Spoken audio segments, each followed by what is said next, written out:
Good morning dear students, कैसे हो आप सभी। चलो अच्छी बात है कि आप स्वस्थ हैं, स्वस्थ ही रहें और अपना अध्यापन कार्य जारी रखें। आइए इस लेक्चर में अपन आज चर्चा करेंगे BA part third year, subject अपना ड्राइंग। और ये लेक्चर नंबर कौन सा है? 84। कौन सा है? 84 नंबर का ये लेक्चर है। इससे पूर्व 83 नंबर के लेक्चर में अपन चर्चा कर रहे थे किसके बारे में? प्रसिद्ध चित्रकार के.जी. सुब्रमण्यम के बारे में। किसके बारे में? के.जी. सुब्रमण्यम।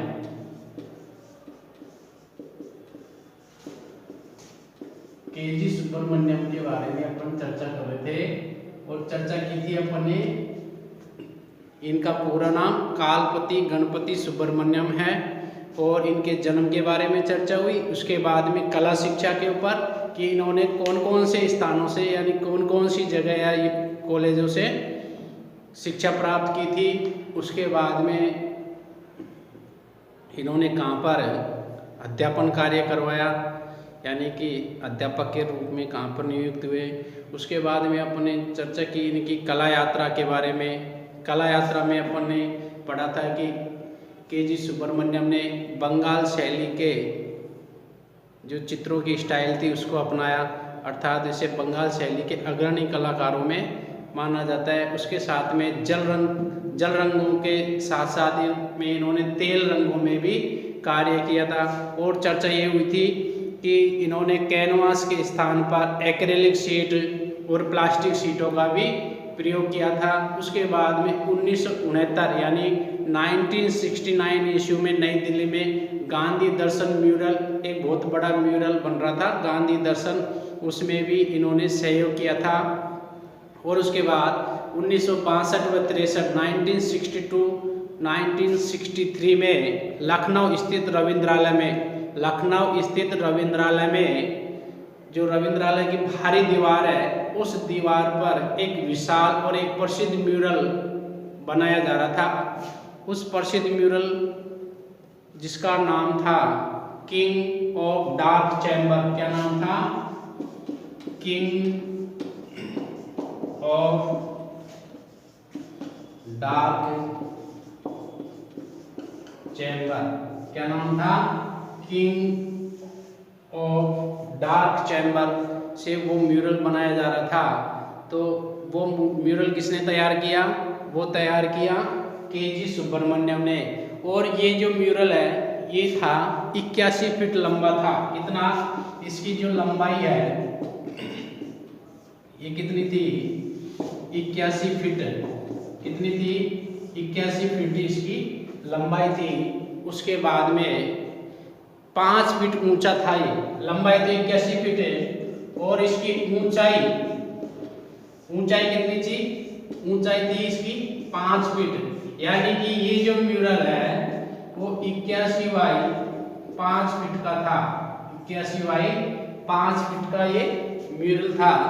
और इस म्यूरल को जब इन्होंने बनाया था तो इसमें जो टाइल्स होती है, टाइल्स कैसे, अब आपने देखा होगा रसोई के अंदर जो टाइल्स लगी हुई होती है, बाथरूम के अंदर जो टाइल्स लगी हुई होती है और अपने घर पे पूजा घर में भी टाइल्स लगी हुई होती है।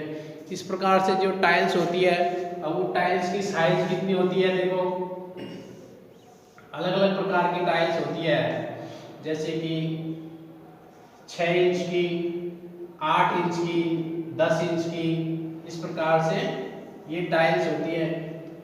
इन टाइलों को जोड़ जोड़ कर इसे 81 फीट लंबा म्यूरल बना दिया और उसकी चौड़ाई 5 फीट थी।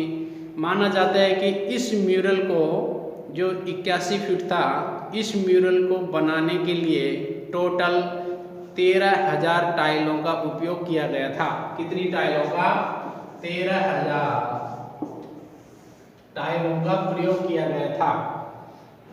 दोबारा से सुनो एक बार कि सन 1962 और 63 में लखनऊ में स्थित रविंद्रालय के भारी हिस्से पर एक विशाल और एक प्रसिद्ध म्यूरल, विशाल यानी बड़ा और प्रसिद्ध जो फेमस हो गया था, विशाल और प्रसिद्ध म्यूरल बनाया गया और इस म्यूरल का नाम दिया गया king of dark chamber, king of dark chamber. और इसे 81 फीट लंबा और 5 फीट चौड़ा बनाया गया, जो 13,000 टाइल्स का बना हुआ था। इसमें राजस्थान के एक क्राफ्टमैन थे जिनका नाम था ग्यारसी लाल वर्मा। इस ग्यारसी लाल वर्मा ने इन केजी सुब्रमण्यम का क्या किया था, सहयोग दिया था। उसके बाद चर्चा हुई थी कि केजी सुब्रमण्यम पश्चिम के आधुनिक कलाकार कौन कौन से, एक तो ब्राक तथा मातिस, ब्राक और मातिस दोनों से ये प्रभावित रहे थे। यानी पश्चिम के कलाकार थे ब्राक और मातिस, इन दोनों का प्रभाव किसके ऊपर रहा, केजी सुब्रमण्यम के ऊपर इन दोनों का प्रभाव रहा। यानी कि ये जिस स्टाइल में पेंटिंग बनाते थे उसी स्टाइल में केजी सुब्रमण्यम ने भी अपनी चित्रकारी में इनकी रूपरेखा, रंग विधान आदि को अपनाया था। दूसरी तरफ लोक कलाकारों व शिल्पियों से भी ये प्रभावित थे। दूसरी तरफ लोक कलाकार यानी जो फोक आर्ट बनाते हैं उन फोक आर्टिस्टों से भी, और उसके अलावा जो शिल्पी थे, शिल्प बनाते थे, मूर्ति शिल्प है, तो उन शिल्पियों से भी ये प्रभावित थे। अर्थात उन शिल्पियों को, उन लोक कलाकारों को कलाकारी करते हुए ये देखते थे और उनको अपने चित्रों के माध्यम से क्या करते थे, अपनाते थे। इसके बाद केजी सुब्रमण्यम शिक्षक के रूप में MS बड़ौदा विश्वविद्यालय में बहुत प्रसिद्ध रहे। यानी कि केजी सुब्रमण्यम ने MS विश्वविद्यालय, माधव स्वरूप विश्वविद्यालय कहाँ पर है, बड़ौदा गुजरात में है, वहाँ पर फाइन आर्ट फैकल्टी में ये बहुत प्रसिद्ध रहे। यानी कि काफ़ी समय तक इन्होंने अपना अध्यापन कार्य करवाया था। कहाँ पर, MS विश्वविद्यालय, पूरा नाम है माधव स्वरूप विश्वविद्यालय। इसके साथ ही ये और कौन कौन सी विधाओं में पारंगत थे, तो आइए चर्चा करते हैं।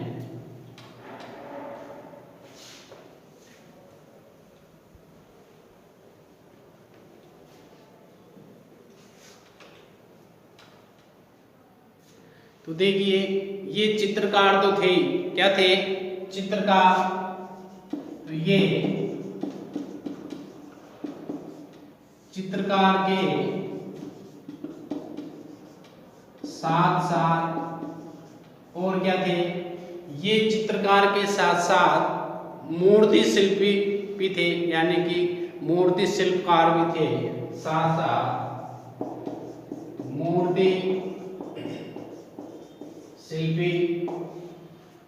शिल्पी भी थे, अर्थात मूर्ति बनाने वाले शिल्पकार। इसके अलावा ये म्यूरलिस्ट भी थे। क्या थे, म्यूरलिस्ट, ये म्यूरलिस्ट भी थे। मैंने आपको बताया था कि 13,000 टाइल्स को लेकर इन्होंने एक म्यूरल पेंटिंग बनाई थी, जिसकी लंबाई 81 फीट थी, चौड़ाई 5 फीट थी।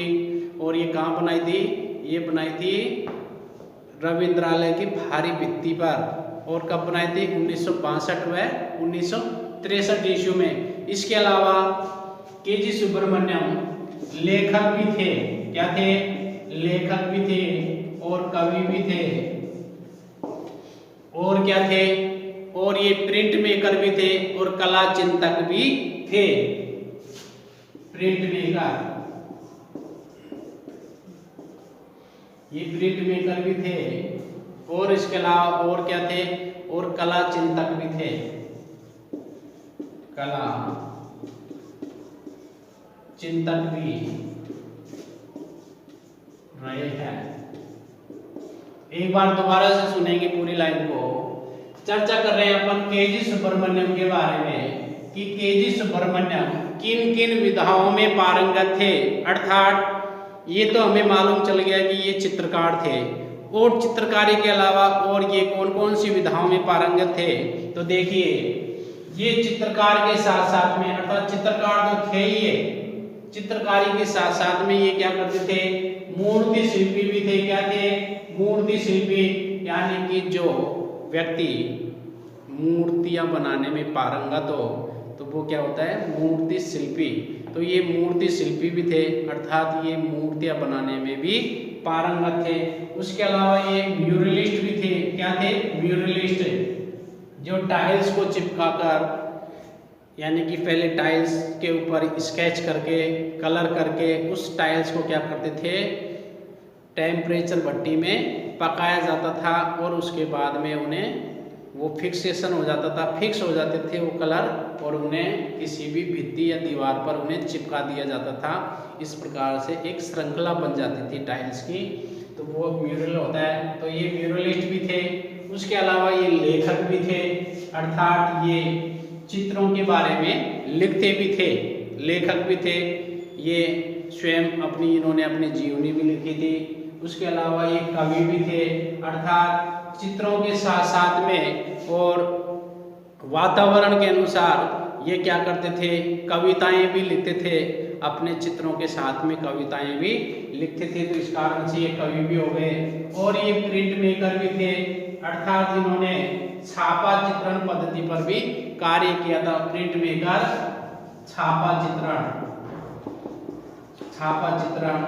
अब छापा चित्रण में भी कौन कौन सी विधाएं आती हैं, देखिए कास्ट चित्रण, कास्ट छापा चित्रण कहते हैं जिसको, यानी लकड़ी की प्लाई के ऊपर ड्राइंग करके फिर उसे खुदाई करके और उस पर इंक लगा के उसको सीट पर छाप लेते हैं, तो वो हो गया प्रिंट। कौन सा?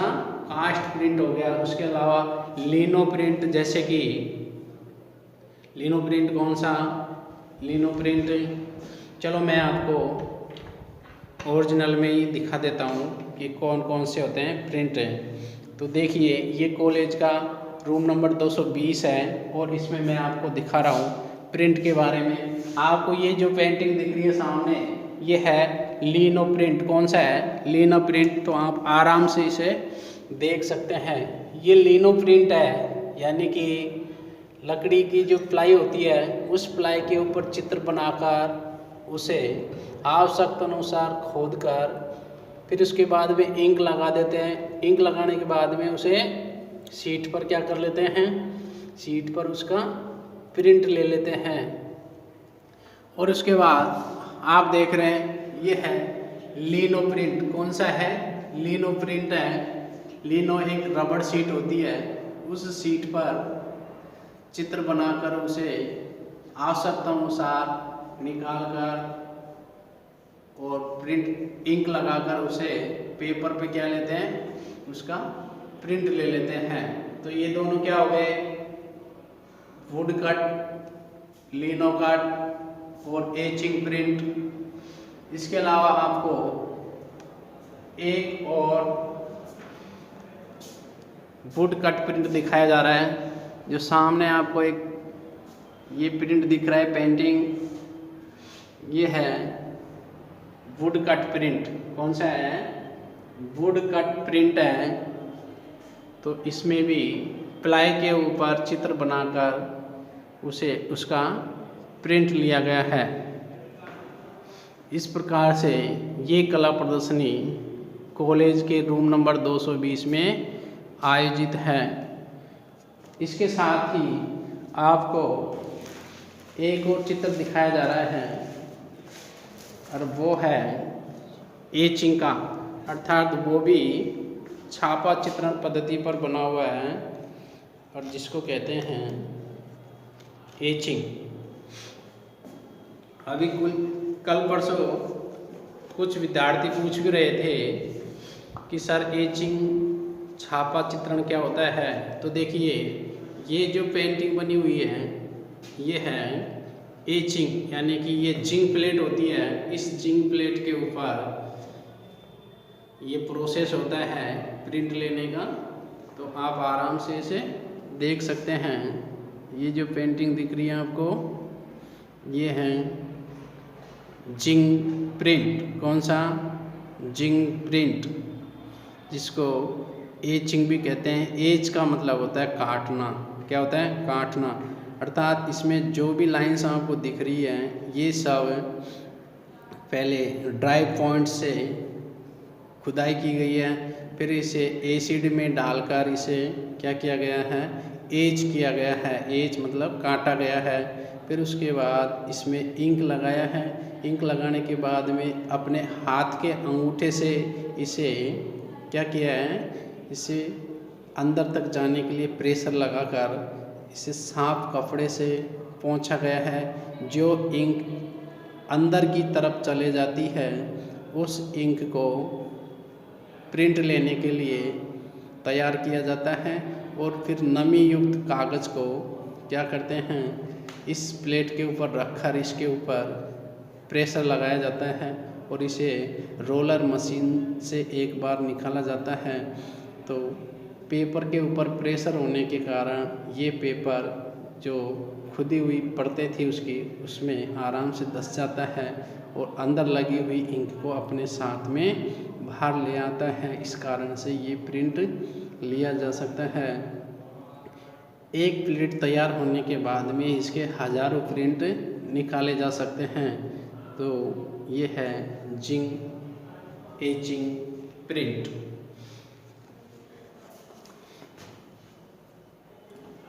तो अपन बात कर रहे थे कि ये प्रिंट मेकर भी थे, छापा चित्र जिसमें कास्ट, एचिंग, लिनो और उसके अलावा और भी अनेक धातुओं को जैसे एल्युमिनियम, तांबा और सिल्वर आदि की प्लेट के ऊपर प्रिंट लिया जा सकता है।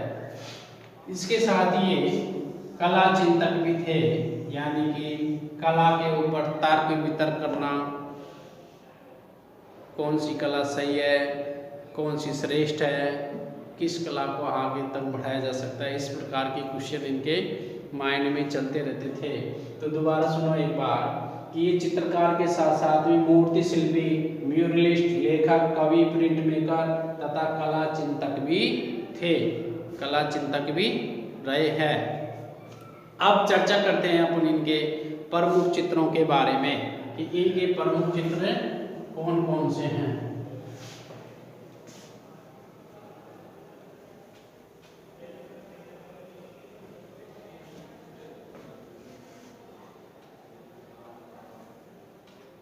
आइए चर्चा करते हैं इनके प्रमुख चित्र।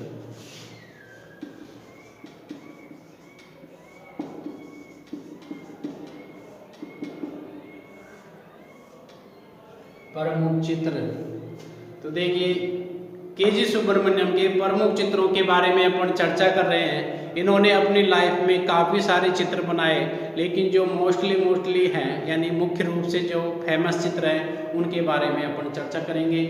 तो प्रारंभ करते हैं इनके चित्रों के बारे में। इनका एक चित्र था ताज पर बेला वादन। कौन सा? ताज पर बेला वादन। कौन सा? ताज पर बेला वादन एक इनका फेमस चित्र रहा है, ताज पर बेला वादन। उसके अलावा शिव पार्वती। कौन सा? शिव पार्वती।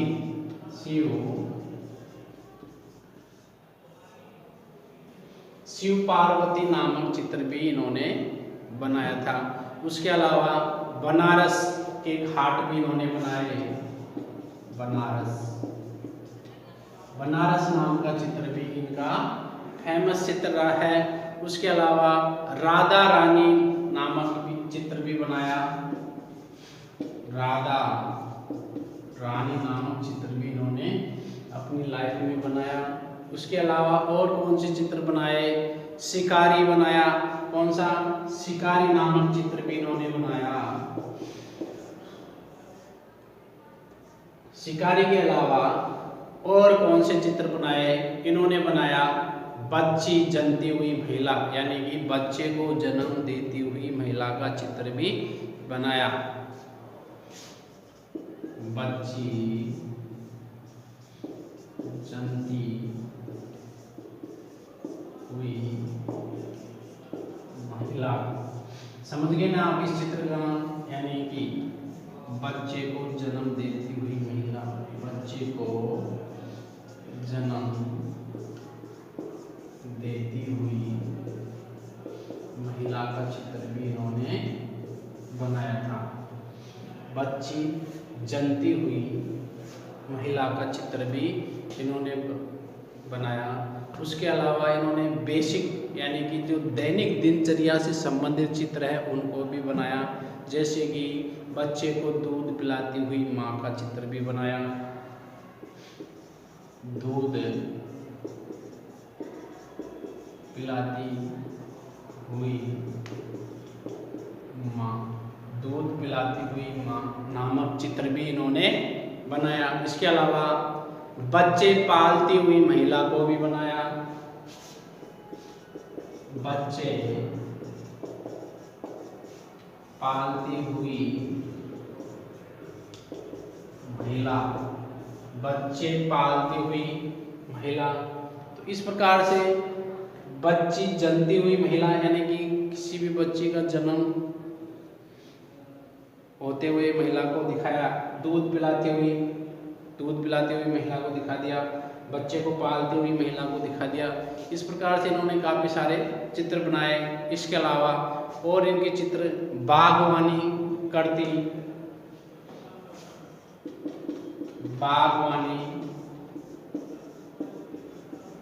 हुई स्त्री, बागवानी करती हुई यानी कि बाग बगीचे में जो काम करते हैं ना, बगीचों की रखवाली करते हैं, बगीचों में साफ सफाई, पानी देना, तो ये सब क्या है, बागवानी के अंतर्गत आता है। तो बागवानी करती हुई स्त्री का चित्र भी इन्होंने बनाया। उसके अलावा नल से पानी भरती हुई स्त्री को भी इन्होंने अपने चित्रों में बनाया। नल से पानी भरती हुई स्त्री, नल से पानी भरती हुई स्त्री को भी इन्होंने बनाया। बागवानी करती हुई स्त्री, नल से पानी भरती हुई, यानी कि कोई पनघट का दृश्य इन्होंने बनाया होगा जिसमें से नल से क्या कर रही है स्त्री, पानी भर रही है। बाजार से सौदा खरीदती हुई, बाजार से सौदा खरीदती हुई, बाजार से सौदा खरीदती हुई, बाजार से सौदा खरीदती हुई स्त्री को भी इन्होंने बनाया। उसके अलावा अखबार पढ़ती, संघर्ष करती, दंगों का शिकार बनती हुई स्त्री, खाकी चित्र श्रृंखला और इसके अलावा फुसेरा पल्ली और तीन परियों की कहानी आदि इनके प्रमुख चित्र रहे हैं। इधर लिखेंगे फुसेरा पल्ली, फुसेरा पल्ली, तीन परियों की कहानी, तीन परियों की कहानी नामक चित्र भी इन्होंने बनाया।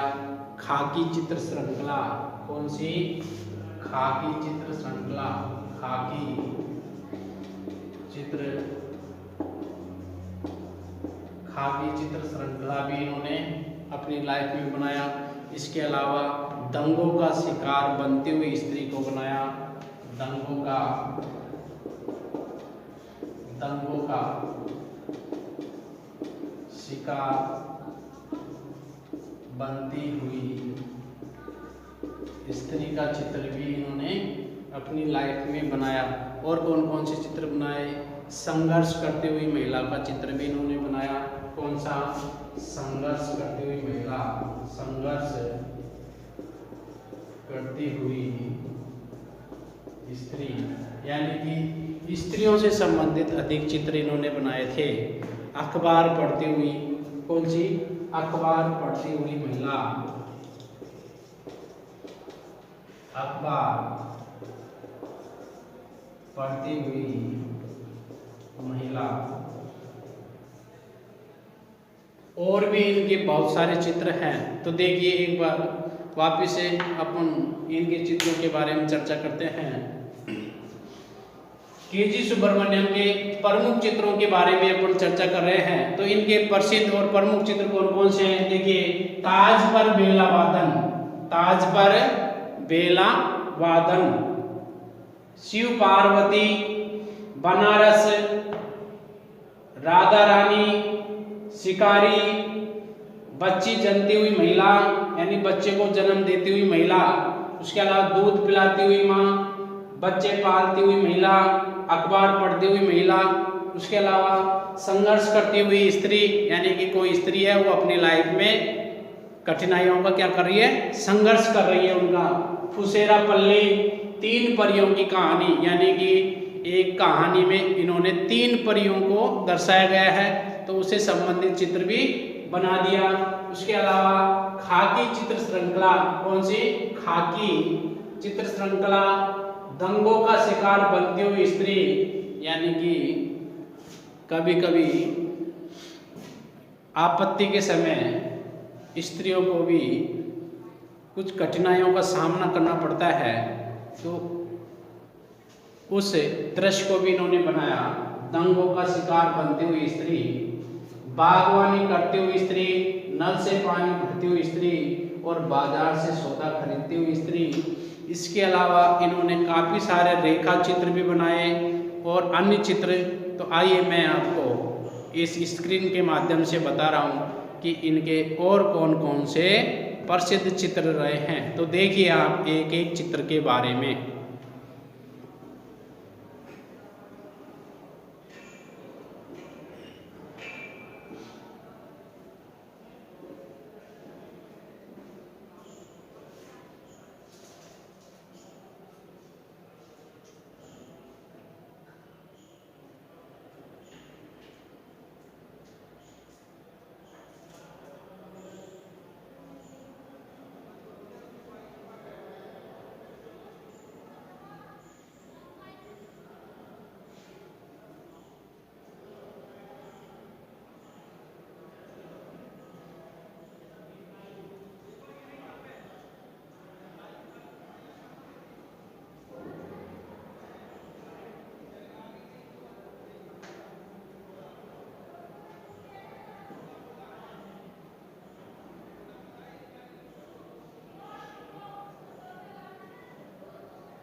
तो आपने देखा इनके प्रमुख चित्रों के बारे में। तो ये थी आज के इस लेक्चर की जानकारी। बाकी इनकी प्रमुख कला प्रदर्शनियों के बारे में, प्रमुख सम्मानों के बारे में हम नेक्स्ट लेक्चर में चर्चा करेंगे। आशा की जाती है कि आज जितना भी इस लेक्चर में आपको पढ़ाया गया वो आपको स्पष्ट शब्दों में और चित्र के माध्यम से आपको समझ में आया होगा। आशा करते हैं इसी प्रकार से आपको समझ में आता रहे। अब मुझे दीजिए जाने की इजाज़त। मिलते हैं नेक्स्ट लेक्चर में। तब तक के लिए जय हिंद, जय भारत, भारत माता की जय हो।